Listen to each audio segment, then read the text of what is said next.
What would you do if a newborn creature still trembling from the shock of entering the world looked you in the eye and begged you to save its family? Most babies can barely move in their first minutes of life. But this one didn't just move. He ran. He ran through dust and thorns, through heat and danger on legs that could barely hold him up, all for a mother he feared he was about to lose. What happened next shocked even the rangers who thought they'd seen everything. Let me tell you the story of the newborn who defied instinct and rewrote the meaning of courage. At dawn, Tsavo usually rose in layers of sound guinea fowl, chirping like rattling beads, distant hooves scraping over dry grass, wind threading through the tall elephant grass, like fingers dragging across silk. But this morning, the world seemed to be holding its breath. The sky shifted from deep indigo to a pale yellow glow along the horizon, painting the red dust suspended above the acacia bushes. And yet, nothing moved. Nothing sang. Nothing breathed loudly enough for comfort. Kaito Mbeki, who had patrolled this corner of Tsavo East for nearly a decade, felt the difference instantly. Something was wrong. He slowed the jeep until the engine hummed at a low idle and lifted one hand without looking at his partner. Amara fell silent mid-sentence. Kaito scanned the stillness.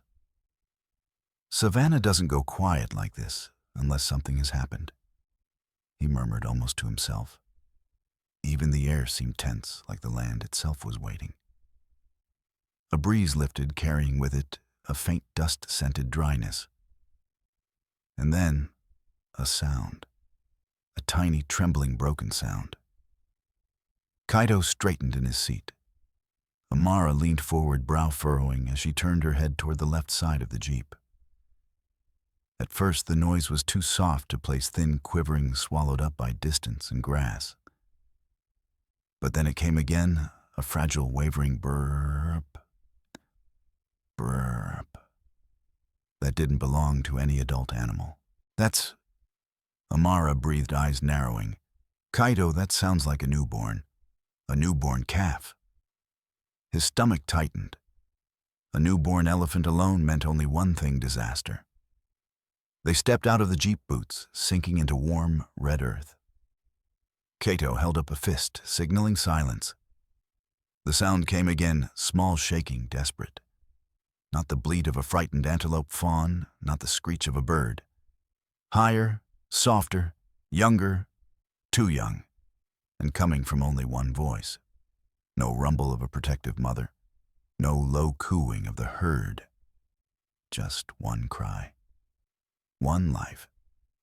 Amara whispered, "Where is its family?" But the savannah gave no answer. They advanced through the grass with careful steps. The golden blades parted around them and then rustled again, this time from something moving inside. The bushes trembled, and out of them stumbled the smallest elephant calf either of them had ever seen. It was tiny, shockingly tiny, its body still slick with the white, sticky birth membrane that clung to its sides. A wet umbilical cord swung from its belly like a loose vine.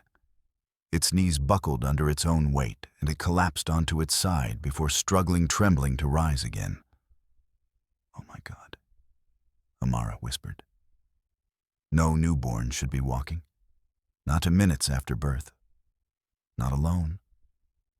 Don't tell me, she murmured, voice tightening, that it was born while something happened to its mother. The calf looked up, and instead of running like every instinct of prey and newborn survival should have commanded it, walked toward them. Not steadily, not confidently, but deliberately. It took one sway, one shaking step at a time. Its ears, still folded from the womb, flapped uselessly against its cheeks. When it finally reached Kaito, it lifted its tiny trunk more like a limp rope than a functional limb, and tapped it gently against his pant leg.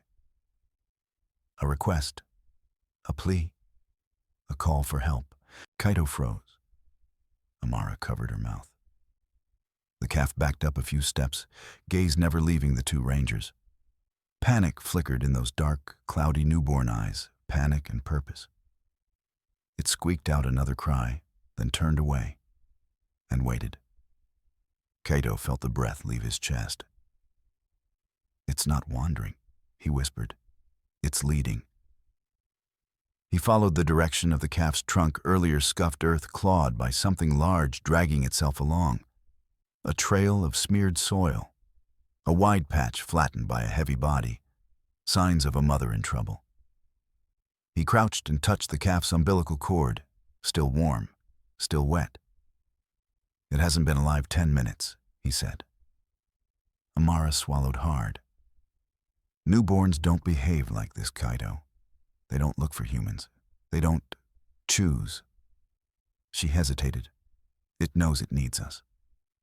The calf squeaked again and took a stumbling step deeper into the savannah. Kaito. Amara's voice was trembling now, though not from fear, from urgency. We have to follow it. Oh, he didn't hesitate this time. Let's go. The calf lurched forward. Its front legs trembled so violently that each step looked like it might be its last. It stumbled over its own feet, nearly face-planting into the dust, then scrambled upright, using strength it shouldn't logically have. Grass slapped its sides as it pushed forward, its determination greater than its coordination. Every few meters it stopped, turned, checked that they were behind it. Its little trunk lifted as if urging them, pleading with them to hurry.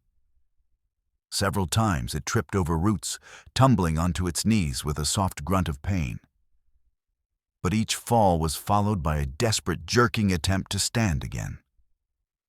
A newborn who should have been curled beneath its mother's belly, sheltered, protected, was instead throwing itself against the world with a mission it didn't fully understand, but felt with every fiber of its being. Kaito felt something tighten in his throat. "This is unbelievable," he muttered. "Believable. He barely alive, and it's running a rescue mission." He grabbed his radio instinctively. "We may have a distressed cow, possibly fatally injured. We're following a neonate." Then he stopped. The tiny calf had flinched at the static crackle. He switched the radio off. "No noise. We stay with it. Don't scare it." They moved quickly but carefully behind their guide, brushing past thorny shrubs and patches of brittle grass. Every sign along the way pointed toward catastrophe, the soil gouged by frantic movements, the drag marks of an enormous weight, the faint metallic scent of blood baking under the rising sun. The calf's breathing grew sharper, its movements more frantic. Its cries came quicker, thinner, more desperate as the grass thinned and the terrain shifted into an open patch of red earth. Kaito Amara warned softly, "It's getting worse. Whatever happened, it's close. A few more stumbling steps." And then the land opened into a shallow depression where the soil looked overturned. The calf squeaked again, this time, higher pitched, almost panicked. It accelerated suddenly, legs tangling under its own weight. It nearly fell again, but pushed itself forward with a determination that broke something open in Kaito's chest. He rushed to keep up. Where was this newborn elephant trying to lead the rangers, and what could possibly push a creature only minutes old to run out and beg for help? What kind of danger was waiting ahead, powerful enough to break every instinct of fear? Tell us what you think, and don't forget to subscribe before we move into the most powerful part of the story. The moment Kaito and Amara crested the shallow rise, the world ahead of them seemed to tilt.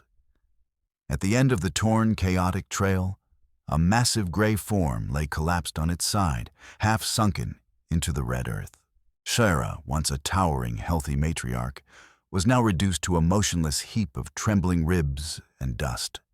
Her flank rose and fell in slow, ragged intervals, as though each breath cost her more than she had left to give. The soil beneath her had been churned, violently shredded, into long trenches carved by frantic attempts to stand. She must have tried to lift herself dozens of times, and failed every single one. A low, strangled moan slipped from her throat a sound so deep, so broken, it didn't resemble anything Kaito had ever heard from an elephant.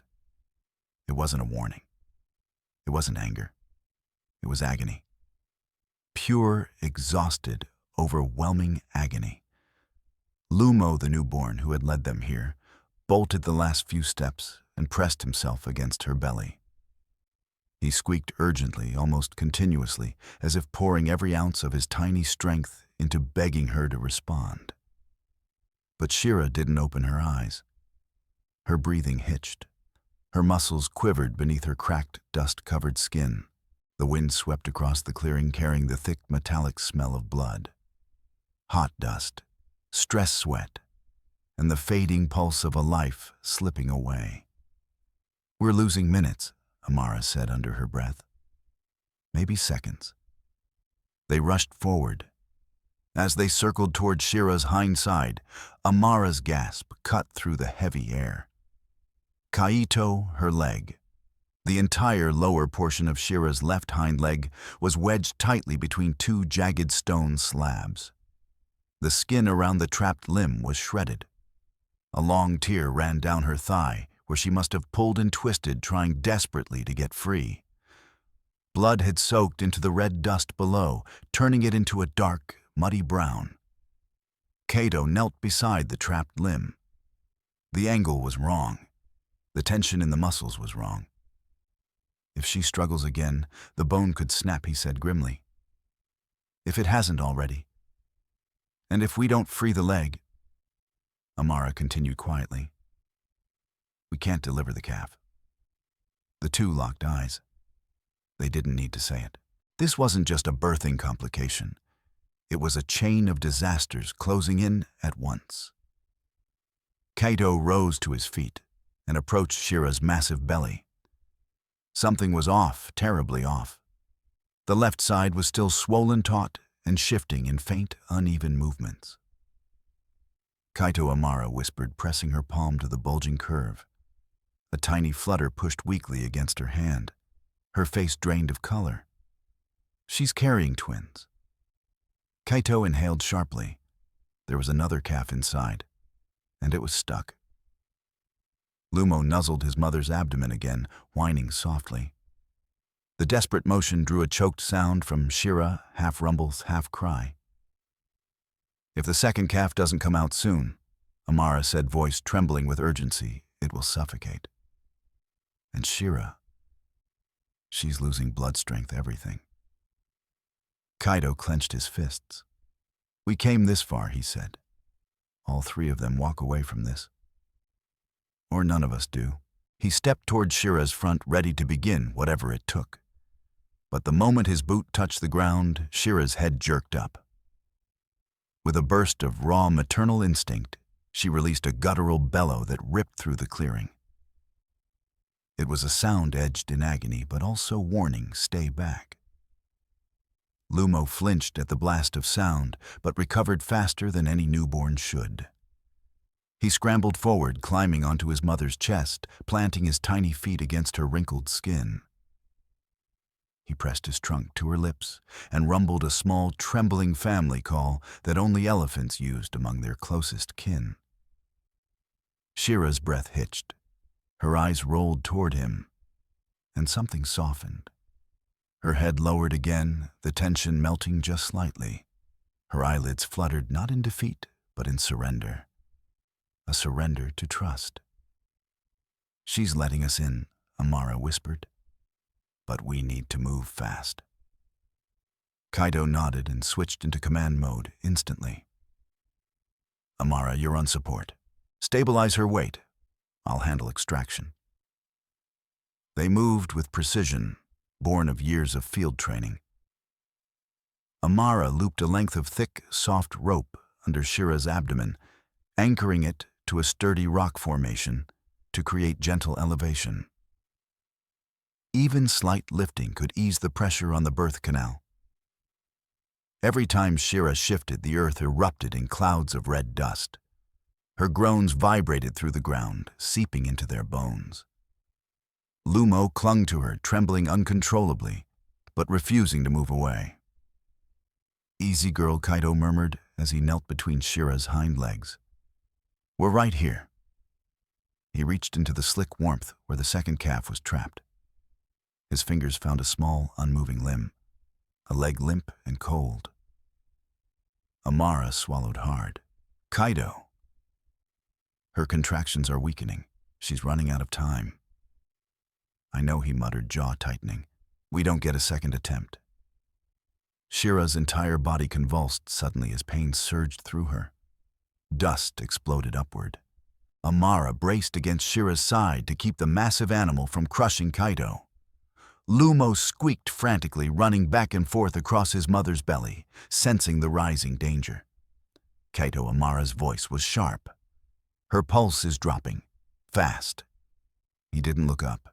His focus tunneled entirely on the calf wedged inside the dying mother.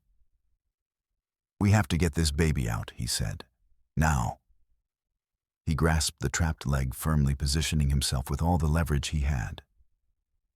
Amara adjusted the rope again, lifting Shira's abdomen by just a few inches, enough to shift the angle. On my count, Kaido said, breathing hard. 1, 2, 3. He pulled. Shira screamed. The sound tore across the savannah, scattering birds from the distant acacia trees. It was a sound no mother should ever have, to make a mixture of agony, exhaustion, desperation, and fear all unleashed at once. Kaido didn't stop. He couldn't. He pulled again with everything he had. Strength, will, fear, determination all poured into one brutal, necessary motion. With a wet, heavy release, the calf slid free. It fell into Kaido's arms like a sack of soaked cloth. No muscle tone, no breath. Its skin was cold. Its trunk hung lifeless, twisted unnaturally to one side. For a moment, just a moment, the world froze. No wind, no birds, no breathing from either ranger. Amara's voice cracked. Oh God, Kaido. And then Lumo screamed.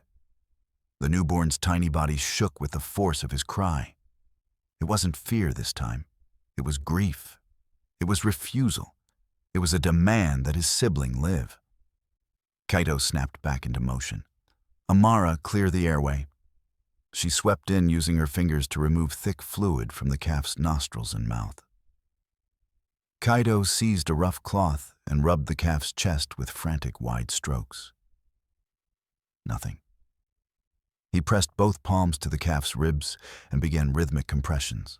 Come on, he growled through clenched teeth. Come on, breathe. Lumo pressed his trunk to his sibling's cheek, whining softly, nudging, begging. Kaido continued the compressions. Then there, a twitch, barely visible. Kaido Amara gasped. Again, he pressed harder. The calf's chest spasmed, then spasmed again. A faint breath escaped its lips, tiny, thin, but real. And then another. And then a sound weak but unmistakable rose from the newborn's throat. A thin, trembling cry. Kanu was alive. Lumo wrapped his tiny trunk around his sibling's head, shaking with relief. Amara pressed both hands to her face, tears streaking the dust on her cheeks. But the battle wasn't over. Shira had not moved. Shira, Kaido called softly, turning toward her. Come on, girl. You're almost there. Her chest rose barely, fell, then paused too long. Kaido Amara whispered, horror creeping into her tone. She's going under. She's slipping.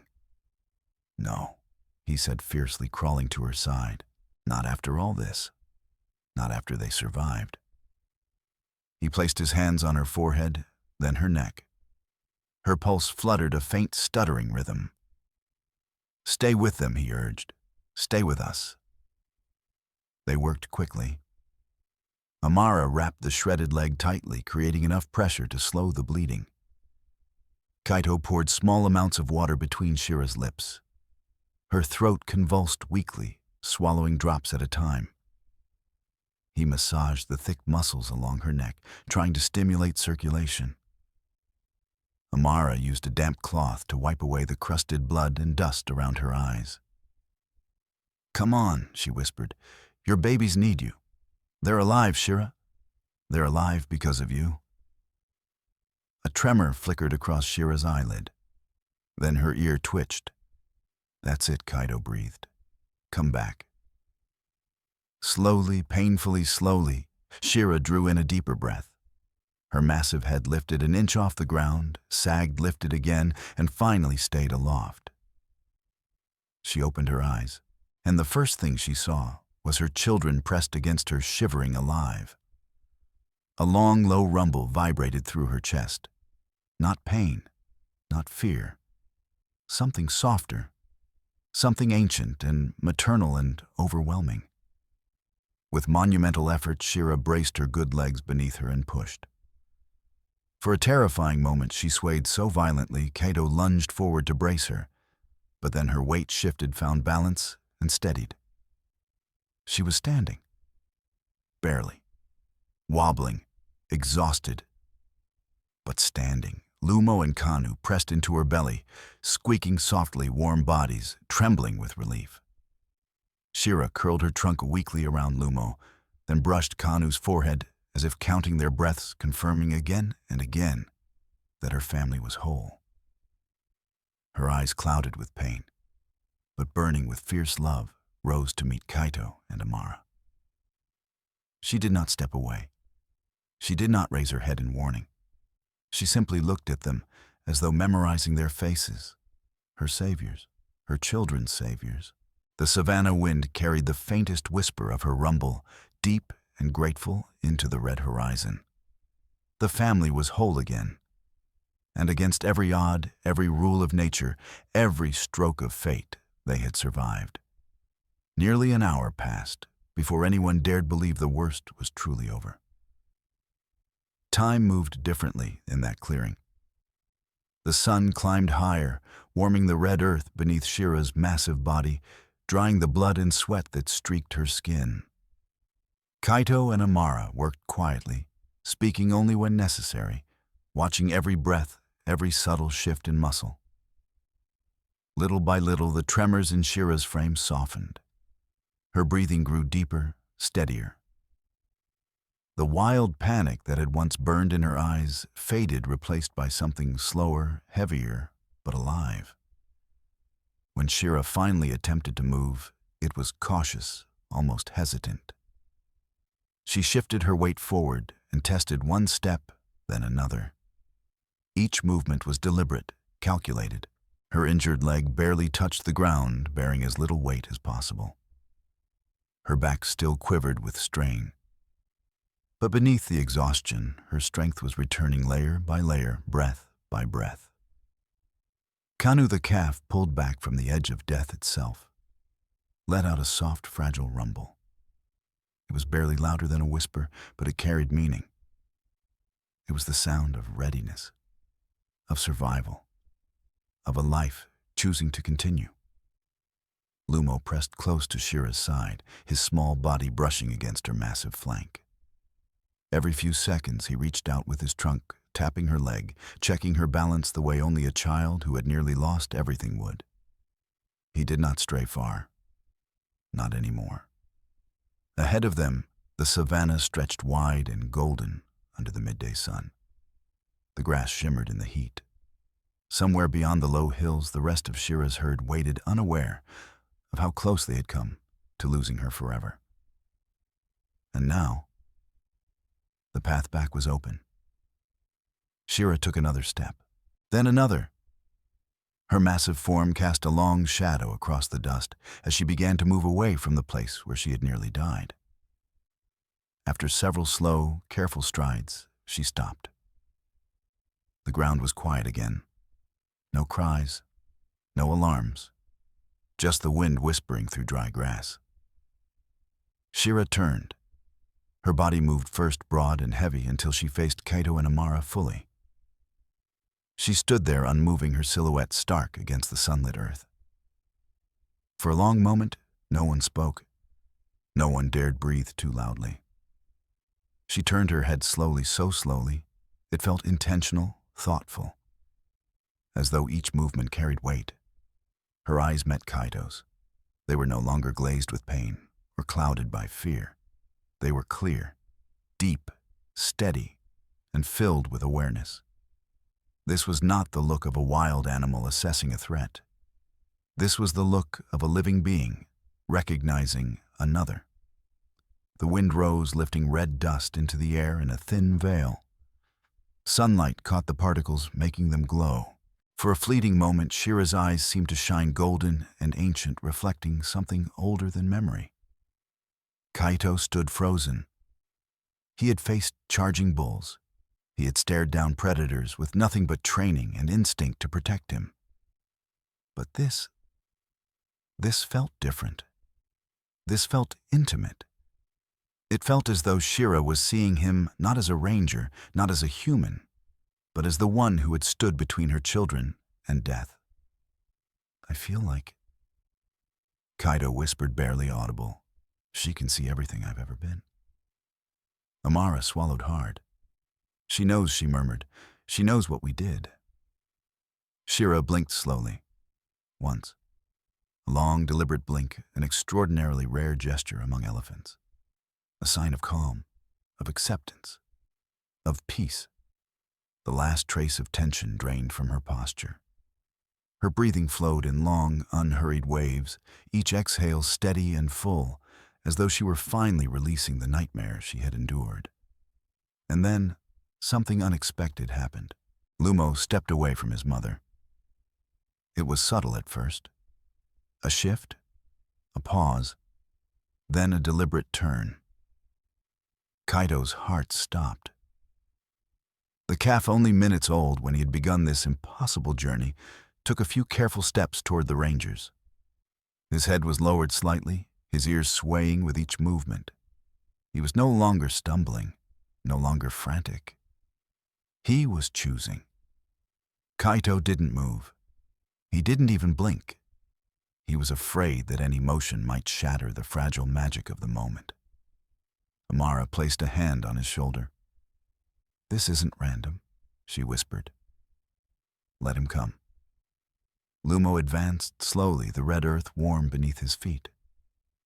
When he was only a few steps away, he stopped and lifted his head. His dark eyes still cloudy with the haze of birth locked onto Kaito's. In them was no fear, only recognition.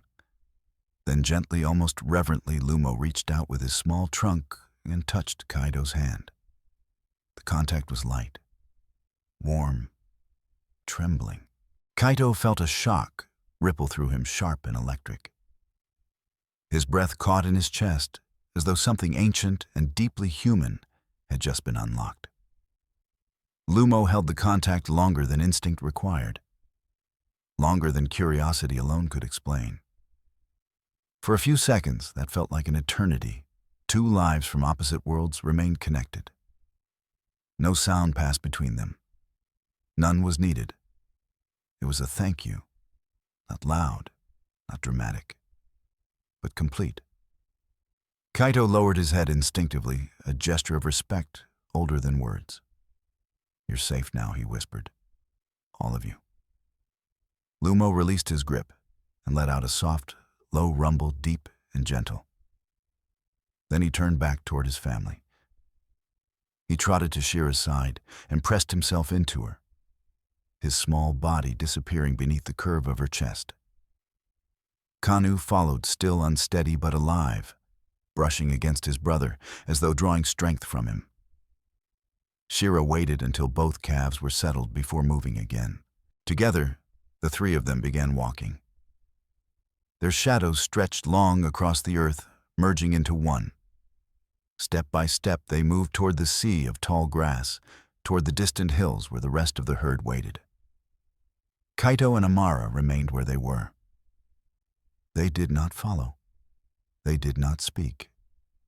They simply watched as the family receded into the golden landscape, their forms growing smaller with every step until they became silhouettes, three figures bound by survival love and an act of courage that defied everything nature was supposed to allow. The wind stirred again, lifting dust into small spirals that danced briefly before settling back to earth. Sunlight wrapped the clearing in warmth. The savanna returned to itself. When Shira and her calves finally disappeared beyond the horizon, Kaito released a breath he hadn't realized he'd been holding. It left him in a rush, as though the weight of the entire morning had finally lifted from his chest. He wiped his face with the back of his hand, leaving a streak of red dust behind. "Amara," he said quietly. "That calf was barely 10 minutes old." She nodded, eyes still fixed on the distant grasslands. And he ran into the world to save his family. They stood there for a long time, listening to the sounds of Tsavo, slowly returning birds, calling insects, humming life, resuming its rhythm. But something had changed. The land looked the same. They did not. Somewhere beyond the hills, a newborn elephant who had already learned the meaning of sacrifice walked beside his mother and brother alive because he had refused to let fear decide the ending. And two humans stood silently in the dust, forever altered. By the moment they learned that courage does not wait for age, strength, or understanding. Sometimes it is born. Years passed. The red earth of Tsavo baked under 1,000 more suns, soaked 1,000 more times in rain. Seasons rolled through the savanna like slow, endless tides. Calves were born. Elders died. Herds shifted paths and patterns in ways only they understood. But in one small corner of the park, there were 3 lives, and one morning that never faded. It had been 8, maybe 10 years since the day a newborn elephant had staggered into Kaito's life and tore his understanding of nature wide open. He wasn't the same man anymore. He no longer spent his days bouncing in the front seat of a patrol jeep, scanning the horizon for poachers and wounded animals. His hair was grayer now, his joints slower. These days he trained the next generation young rangers with bright eyes and restless hands. He walked the training grounds with a clipboard now, instead of a rifle, correcting postures, teaching how to read spoor, how to listen to the savanna, the way you listen to a heartbeat. But no matter how many lessons he taught, there was one story the recruits always asked him to tell. The story of Shira. The story of the twins. The story of the newborn who had run to save his family. Amara's life had changed too. She had traded some of her days in the field for time, in front of computers reviewing footage, writing papers. Her name had traveled far beyond Tsavo's borders, attached to studies on elephant grief, allomothering, and family structure. But whenever she presented her most famous case study, the one that made academics lean forward and fall silent, her voice always softened at the same part. And the calf was only minutes old, she would say. But he understood enough to run for help. Even now, sitting across from her in a dusty convoy truck on a routine survey, Kaito could see that memory in her eyes. "You know," she said, glancing at him with a small smile, "the trainees all think your Shira story is a legend." Kaito snorted. "It is a legend," he said. "Just also happens to be true." He was leading a group of young ranger trainees out to a water corridor, an old, well-worn track that elephants had used for generations. They were there to practice distance observation, learning how to watch without interfering, how to understand without disturbing. It was the kind of work Kaito believed should never be lost. They took their positions along a low rise that overlooked a broad open clearing. Heat shimmered above the grass. A few impalas darted at the edges of the field, their white tails flicking. "Remember," Kaito told the trainees, "you listen first. The savanna always speaks before it shows." As if in answer, the ground answered with a subtle tremor. It was faint at first, the kind of vibration you could almost mistake for your own pulse. Then it grew a gentle, rhythmic thudding that traveled up through their boots and into their bones. One of the trainees straightened. "Sir?" Kaito lifted a hand. "Wait." Dust rose on the far side of the clearing. Then they appeared. A large herd of elephants emerged from between the acacia trees, flowing into the open like a living river of gray muscle and memory. Their steps were heavy but unhurried trunks, swinging ears flaring lazily in the heat. Calves trotted between their mothers' legs, older bulls walked farther out on the edges. But there was something different. The herd didn't skirt the humans the way most herds did. They didn't freeze, assess, and then choose a new path. They walked to the center of the clearing and stopped. The trainees tensed. Kaito felt every hair on his arms stand up. Elephants did not simply stand still in front of humans without reason. At the center of the herd, partly hidden behind a few younger cows, a large female took a step forward. Her ears were torn slightly at the edges. Her left ear had a small familiar notch, a scar from some long-ago thorn or wire. Her face was broader. Lines of age and experience creased the skin around her eyes. But behind that, in the depths of her gaze, something burned, exactly as he remembered it, calm, depth. A strange, undeniable awareness. Amara Kaito whispered, his voice barely sound. "Look." She followed his stare and her hand flew to her mouth. "Shira," she breathed. The trainees glanced between them, confused. "That's her," one of them murmured. From the story, Kaito couldn't answer. He could barely think. He was looking at a ghost wrapped in flesh and muscle, a memory returned in living form. Shira had survived. Not just the birth, not just the years after. She had carried her calves and herself through droughts, storms, migrations. And now she stood in front of him again. Two large bulls flanked her, no longer calves, but full-grown young males with thickening tusks and powerful shoulders. Their presence radiated strength. One of them stood especially close, his body touching Shira's side, as if he had never quite outgrown the need to lean against her. "That has to be them," Amara whispered. "Lumo and Kanu." The bull on Shira's left turned his head, scanning the line of rangers. When his eyes landed on Kaito, something changed in his posture. He rumbled. It was a low, resonant sound that made the air hum. Not a threat, not a warning, a greeting. Kaito's throat went dry. "Lumo," he said softly. "Is that you, little one?" The trainees stared, jaws slack, as the young bull began walking forward. Elephants did not do this. Not like this. But Lumo did.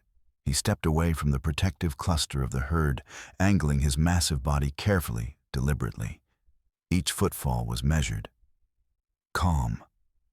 As he approached, the trainees instinctively shifted behind Kaito, uncertainty flickering across their faces. "Kaito, should we?" one began. No, Kaito said quietly without taking his eyes off Lumo. "No sudden moves. Just watch." Lumo closed the distance between them until he stood only a few meters away. The world shrank to the space between one man and one elephant.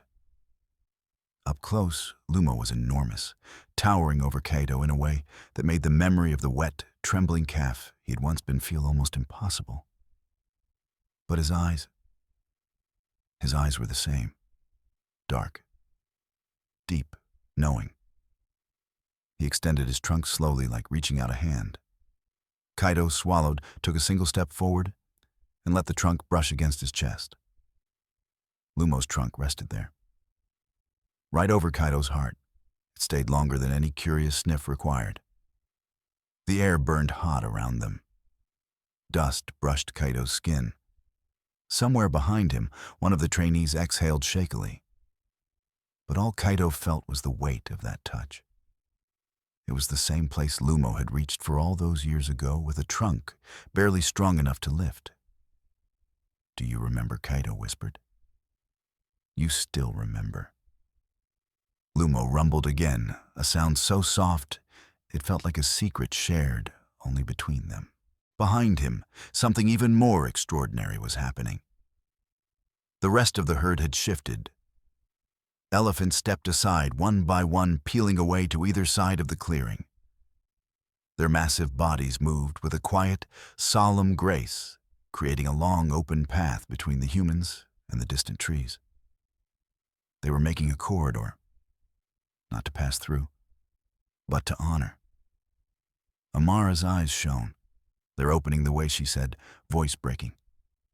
"They do that for family, for allies." The trainees gaped. One of them whispered, "They're respecting him." Kaito couldn't answer. He could barely keep his knees steady.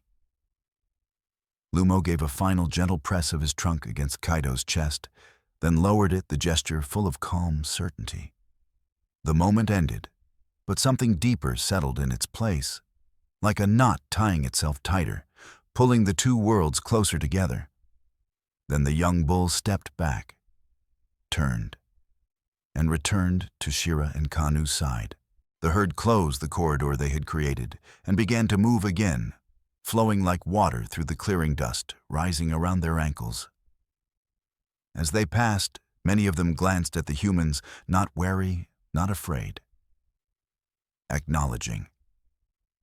When the last gray back disappeared beyond the grass, no one spoke for a long time. Finally, one of the trainees said hoarsely, "Sir." What was that? Kaito let out a breath that shook slightly. That, he said, was memory. He didn't know then that this memory would not be the last. Years later, Tsavo burned. Not everywhere, not all at once, but enough. A dry season stretched too long, the grasses turning brittle and tinder dry. A lightning strike, or maybe an illegal campfire, no one was ever sure, ignited a blaze that the wind embraced eagerly. Flames leapt from bush to tree, racing across the landscape faster than any vehicle could properly track. Smoke rose in thick, choking plumes. Rangers were deployed in all directions, redirecting animals, clearing paths, trying desperately to keep the fire from devouring everything in its path. Even retired men stayed on standby, their experience too valuable to waste. Kaito did not exactly obey the unspoken rule that he should stay at the base. "I know the elephant routes better than anyone," he told Amara, tightening the straps on his field pack. "If the fire cuts across their corridor, they'll panic. I can help steer them." "You're not 20 anymore," she said. But there was no real heat in her voice. There was only fear and love. "At least take 2 of the trainees with you." He shook his head. "They're needed on the lines. I won't get close enough to the fire for it to be a problem." The fire had no interest in his plans. Hours later, Kaito found himself in a part of the reserve he knew well, a narrow valley about halfway between a dried stream bed and a rocky ridge. This was where the elephants often moved in long, slow processions between grazing and water. Today, the sky above that valley was black. Ash fell like dark snowflakes, coating his hair, his eyelashes. The air burned his throat. The fire was not yet in the valley, but it raged on both sides, licking up trees, roaring through dry scrub. The wind, once his ally in reading scents and approaching animals quietly, had turned traitor, shifting direction without warning, pushing smoke and heat in unpredictable waves. Kaito coughed, pulling a scarf higher over his mouth. "Just need to check the lower end," he told himself. "Make sure no herd is trapped." Then I turned back. He tried his radio. Static. The heavy smoke above him interfered with the signal. The crackle faded into meaningless noise. "Of course," he muttered. "You picked today to misbehave." He moved forward, one hand on the nearest boulder to orient himself, his world reduced to the few meters he could see through the smoke. Embers blew past, small and glowing, stinging his exposed skin.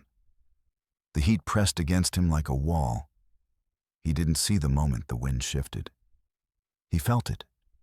It hit his back with sudden, brutal force, shoving hot air and fire toward him from a new direction. Flames, once safely parallel to his path, leapt sideways, jumping the narrow ravine beside him. Brush that had been only smoldering a moment before roared to life.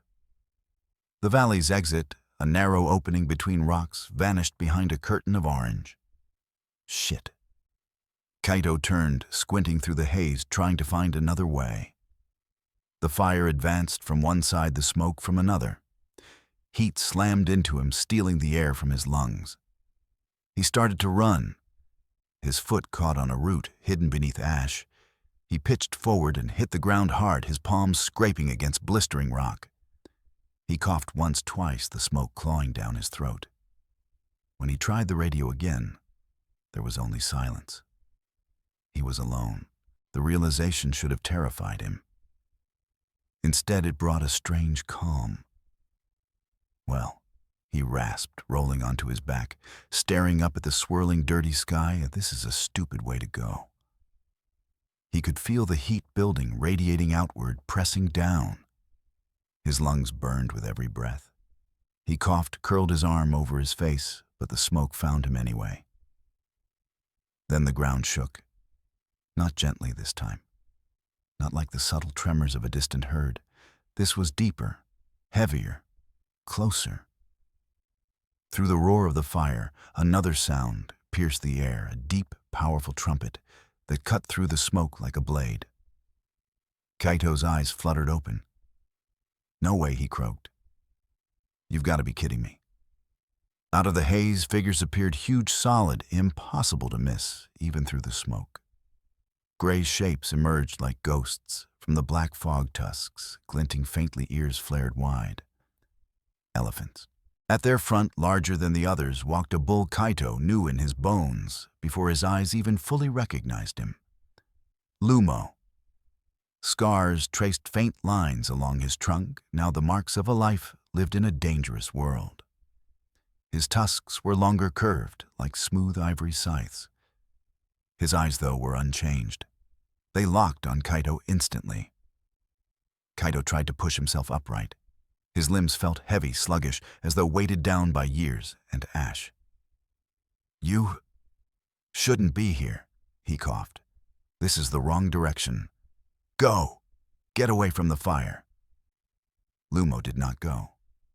He rumbled loud enough to shake the air, then stepped forward until he towered over Kaito's prone form. Slowly, carefully, he lowered his massive head. His tusks slid beneath Kaito's arms and torso, testing weight and balance. Kaito understood. "Oh, you can't be serious," he whispered, half laughing, half choking. "You're going to carry me." Lumo answered not with words, but with action. In one powerful fluid motion, he lifted. Kaito grunted as his body was hoisted upward, first off the ground and then into the air. His chest pressed awkwardly against the bull's broad forehead, his legs draped along the base of one tusk. For a moment, the world tilted again, smoke flame gray skin and heat blending into a dizzying swirl. Then Lumo straightened. Kaito was no longer on the burning earth. He was on an elephant. Behind and around them, the rest of the herd shifted into formation. Elephants fanned out, creating a wide living shield around Lumo and his fragile cargo.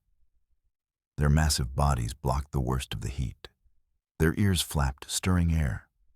Those nearest the advancing flames stamped and pushed at burning branches, knocking them aside, clearing a path where there had been only chaos.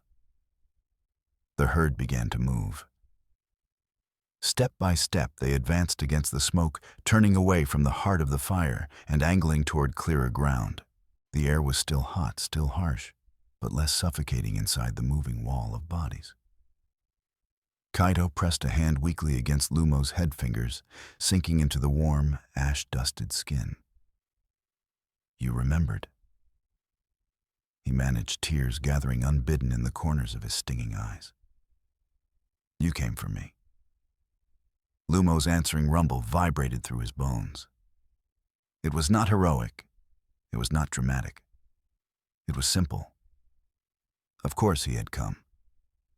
When they finally broke free from the worst of the smoke, the world opened again.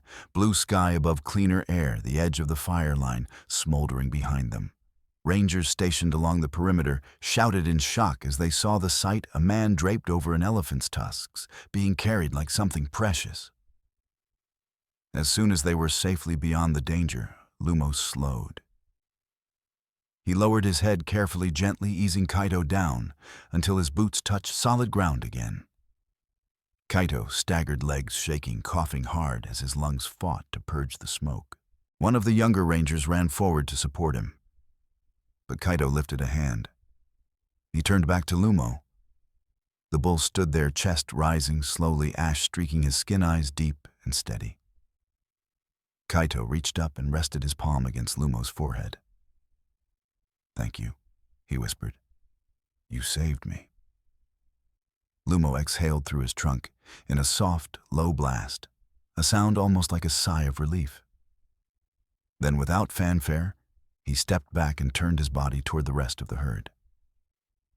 They moved off together, disappearing once more into the heat-shimmering distance. No one who witnessed it ever forgot. After the fire, Kaito healed. His lungs took time to recover. His doctors told him he was lucky. He nodded politely when they said it. He knew luck had very little to do with it. He didn't return to frontline work after that. His body had finally reached its limit. Instead, he spent his days at the edge of the reserve, training, writing, advising. Sometimes he would sit in front of the small ranger station, watching the sun melt into the horizon, painting the grass in gold and blood orange. That was when they started coming. At first, he thought it was coincidence. A herd passing at just the right time. A few silhouettes pausing on a distant ridge as the sky dimmed. But then, it happened again. And again. The Tsavo elephants, Shira's family most of all, began appearing within sight of the station on a regular basis. Not close enough to disturb. Not close enough to frighten the new recruits. Just there. Visible. Watchful. "Do you think they're checking on you?" Amara asked one evening, leaning on the railing beside him as they watched a group of silhouettes move against the setting sun. Kaito smiled softly. "I think they're making sure I haven't wandered into any more fires." He wasn't entirely joking. More and more ranger reports mentioned strange moments. Poachers who turned back after encountering an unusual wall of elephants standing silently in their path. Snares left unset because a herd appeared without warning and refused to move aside until the men gave up and retreated. One night, a heavily armed group attempted to breach the reserve's boundary. By the time the rangers arrived, they found the intruders pressed back against a rocky outcrop, trapped not by violence, but by several elephants standing in two lines, blocking both escape routes. At the front, a large bull watched the poachers calmly, trunk low, ears relaxed but firm. Lumo, one of the responding rangers, had whispered, "He's hurting them." No elephant charged, no elephant gored. They simply held the line until the humans with handcuffs and authority arrived. As the years passed, Kaito grew older, his steps slower, his hair almost entirely white. Yet he still came out every evening to watch the sun fall. The savannah had been his whole life. He was determined to honor every last one of its sunsets. One evening, as the light thinned and the sky blushed pink and gold, he noticed movement at the edge of the grassland. Not the usual distant herd, not a passing glance. This time they walked directly toward him. Shira was older now. He could see it in the way her shoulders dipped slightly, the stiffness in her gait. Her skin hung looser in some places, her eyes deeper set. But her presence was the same, calm, steady, powerful. Lumo and Kanu flanked her like silent guardians. They stopped a short distance from the station fence. No one else was there. No trainees, no other rangers. Just Kaito sitting in his chair, the wood worn smooth where his hands had rested so many times. He stood slowly. They regarded one another in silence. "I didn't save them," Kaito said at last, his voice rough but gentle. "They saved me too." He didn't know if they could understand the words, but he knew they understood the truth. Shira lifted her trunk slightly, tasting the air. Lumo rumbled softly. Kanu's ears flicked. There was no drama in their leaving. They turned as one moving back into the sea of grass, their gray bodies swallowed by waves of gold. The sky deepened behind them, stars beginning to prick the horizon. Kaito watched until they were gone. He knew as surely as he knew his own name that the choice a newborn calf had made all those years ago, to run to ask for help, to trust, had woven a thread between their worlds that would never fully fade. Sometimes that thread pulled a man toward an elephant in need. Sometimes it pulled elephants toward a man in danger. Either way, it held. Kindness, once given freely, did not simply vanish into the dust. It walked. It remembered. And when the moment came, it always found its way back. Thank you for staying with us until the very end and sharing this journey of courage, memory, and compassion. If this story moved you, please consider subscribing to our YouTube channel. Your support helps us tell more meaningful stories that deserve to be remembered.